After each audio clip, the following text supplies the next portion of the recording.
This video is going to get you started. We're going to create a simple blanket, let's say. I'm not going to sit here and stitch the entire blanket in front of you with this video, but I am here to show you your first basic stitch and how you get started. So, you've got a needle, you got some yarn, we want to start going.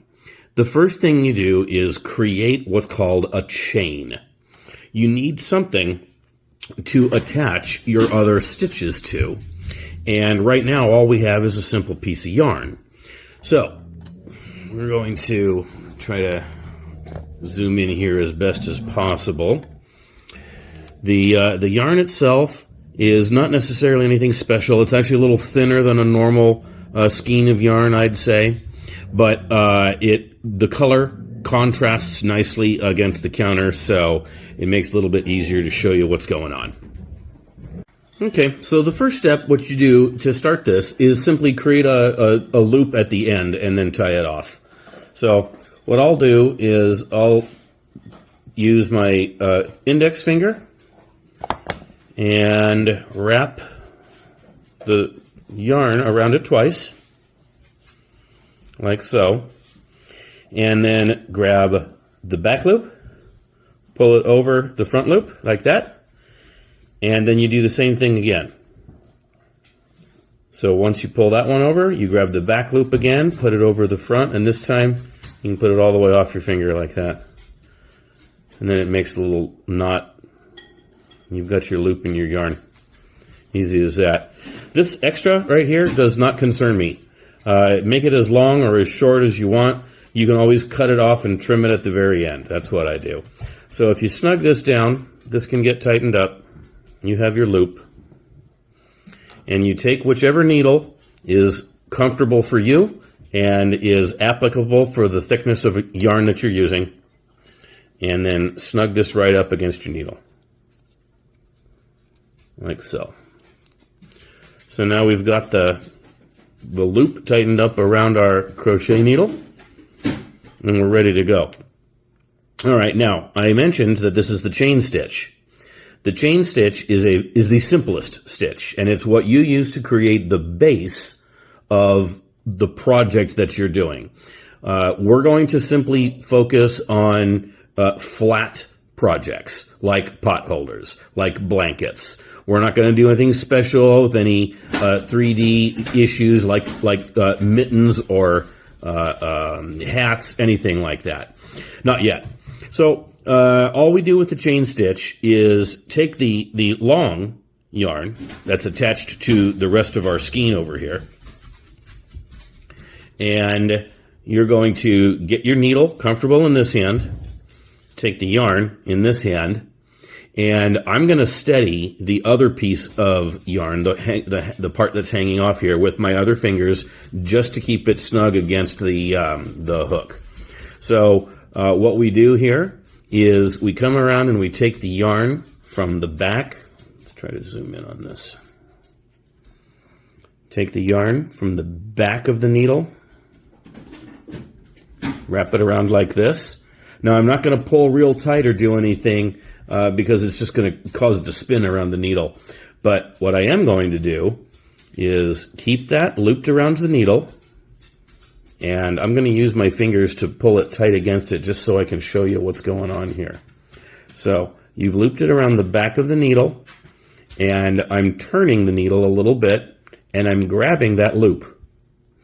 And then I'm going to keep pulling it right through the other loop in our project, and then snug it up tight a little bit because that's sloppy. So we now have our first chain that we've done. After it snugs up, it just looks like this. And you're going to keep doing the same thing, chaining this yarn until you get it to be the right length for whatever project it is that you're working. Now you're going to get a different, you're going to do this a little bit differently than I do. I use my index finger here to grab the yarn in this fashion, and then I guide the rest of my project with my other fingers here. So I'm going to take this yarn, pardon my dogs, and I'm going to loop the yarn around the back of the needle, turn it so that my needle grabs the yarn, like this, and then pull it through that chain, like so. I'm using my other fingers to steady it, and I'm going to do the exact same thing again. So the yarn comes behind the needle. I turn the needle to grab the yarn and pull it through the chain. Again, pardon my dogs, they just finished dinner. So, you see this continue with the chain as long as we want it. So right now I have 3 or 4 chains, if you will, that are all present that I've done so far. I still have my loop that my needle is holding open, and I can keep going with this for as long as I want until I have the right width for my project. So I'm just going to keep doing chain after chain. You don't need to make this super tight. You don't need to snug the yarn up completely. In fact, on the chain row, it should be a little bit looser than normal. But if you can see, I'm just going very slowly here, grabbing the yarn, pulling it back through itself like that. This is what's called a chain stitch. Just like so.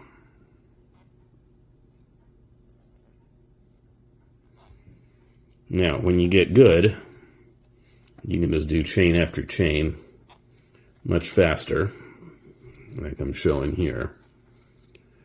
Again, this is a thinner than normal yarn, so it may not be for my particular project what I want to use. In fact, if I'm making a blanket, this is definitely not the yarn. You'd want a thicker one. But you might use this for a pot holder. Again, we're looking at projects that are flat and easy right now. So for something like that, a hot spot or pot holder, whatever you want to call it, you may want a rougher or thicker yarn for that purpose. Whereas for a blanket, you'd want something that's softer and easier to snuggle under. So just keep going until I get my chain to be the proper length for whatever project it is.